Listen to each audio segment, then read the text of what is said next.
we struggled earlier in the day with the car being real loose, and we seemed to fix that and became a top 3 or 4 car, and we were able to chase Jamie down that one time when he was leading and stay with him and get by him actually, and I was pretty optimistic, but I noticed in my mirror the 00 was following me right through there and gaining on us, so I knew he was going to be the car to beat, and he proved it. Those last 100 laps for sure. And, we just didn't have anything for those guys. We tried to make some adjustments on that last pit stop, and we got really, really loose. So, I was just kind of hanging on for third there at the end. Jeff, you made a comment middle of the race. Greg Biffle had lost a cylinder, and you said, 24 has lost a driver or something like that. What did you guys get behind on that you didn't feel like you had control of? And, no, I said the 34. Oh, the 34. Okay, I thought it was the 20. He hasn't been there all year. But for some reason, he keeps making the races. All right. Well, what do you take from tonight on what you guys got behind on? There where you couldn't stay with Ruderman. We just fought between loose and tight all night long. Early in the race, we were just real loose on throttle on the exit. We tightened the car, but it didn't really help the exit. It just seemed to tighten it up everywhere else where it was at least drivable. And then when that top groove came in, that worked pretty good for me. But there at the end, for some reason, that top groove just wasn't working for me. I had to run around the bottom. And then we just got loose everywhere. That last run, Carl was saying the same thing, that they got real loose too. So I don't know if it's just the track, loosened up or what it was. But, everybody seemed like they were really fighting loose at the end. Just wondering if your performance here tonight, if this gives you a lot of confidence that you can go to Indy in a couple of weeks and contend there. I mean, you certainly hope so. Our team's been consistently running up front, so a little bit different. Carl, where they haven't had the consistency tonight. He had a fast race car. We've had the consistency. We just haven't had the car to win. So, or all the pieces as a team to get ourselves into victory lane. At times we've had the car, and for whatever reasons, blame it on me, blame it on incidences. I don't like to point fingers. It's just we haven't gotten to victory lane. So, we're very optimistic. We got a great package going to Indy. We've been working really, really hard on everything that we can to find speed. And, we think we've got some things up our sleeve for Indy. But I'm sure that's what a lot of guys out there are thinking. It's just a place where everybody goes there all out and have been probably on their 7 posts in their simulation and wind tunnel and everything else. And, from the Pocono race on to try to get what it's going to take to win at Indy.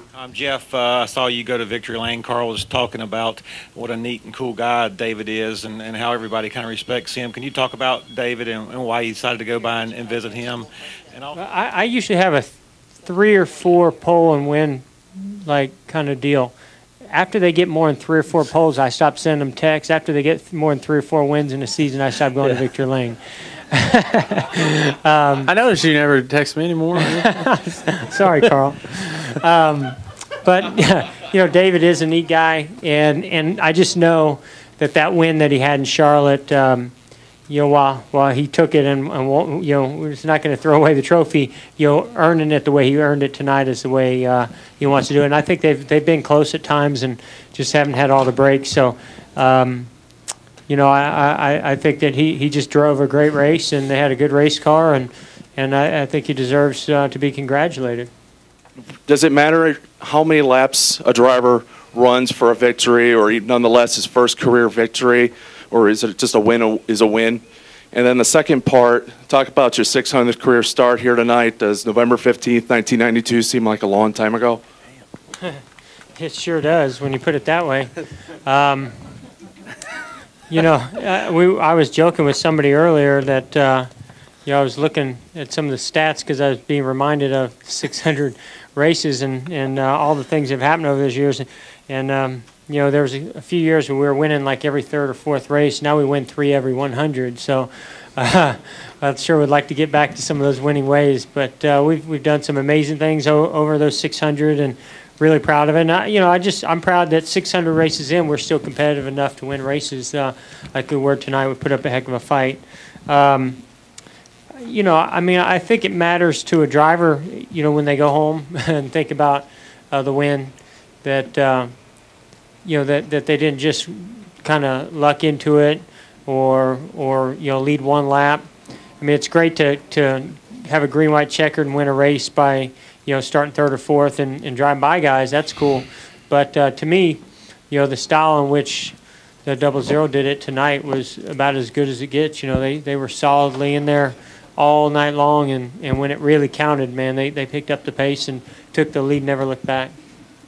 Hey, I was at the grocery store probably 1993 with my mom, you know, walking beside the cart, you know, like, damn, I got to be at the grocery store. Picked up a racing magazine on the rack, and I thought, man, this guy's got it made. And there you were, standing next to your race car on the cover. Cool race car, driver's suit, mustache, a mullet. I knew that was I was like, man, I can't even grow a mustache. I was like, Neither man, can I. that guy's awesome. And that's cool to be sitting up here with you. Thank you, Carl. Appreciate it. Certainly, congratulations, Jeff. Yeah, congrats. That's a great milestone, 600 straight starts. Thank you.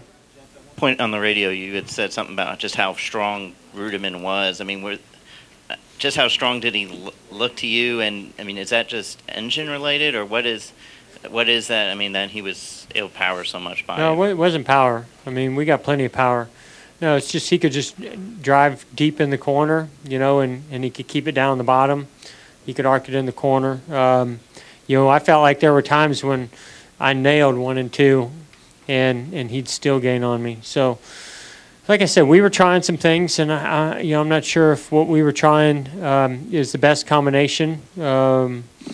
So, you know, one of the ways we learn, not only with trying things that we're doing, but we go over there and look at them, inspect those cars, and see what they've got in there. You know, that's part of NASCAR racing. How you learn when you get beat, you try to see as much of the parts and pieces that NASCAR lays out there. That's what the competition does to us, and you know, that's what we do to others.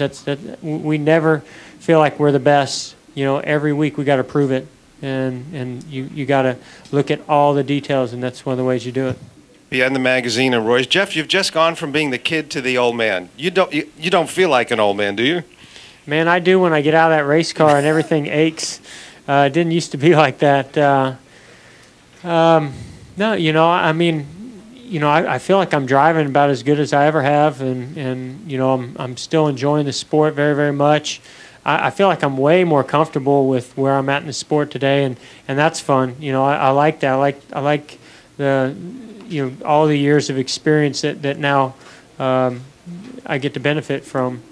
But like I said, the only thing I'd change right now is getting some of those wins back. You know, it's tough. It's very competitive, and you know, we know we gotta pick up the pace. But yeah, 600. That's a lot of races. That's for sure.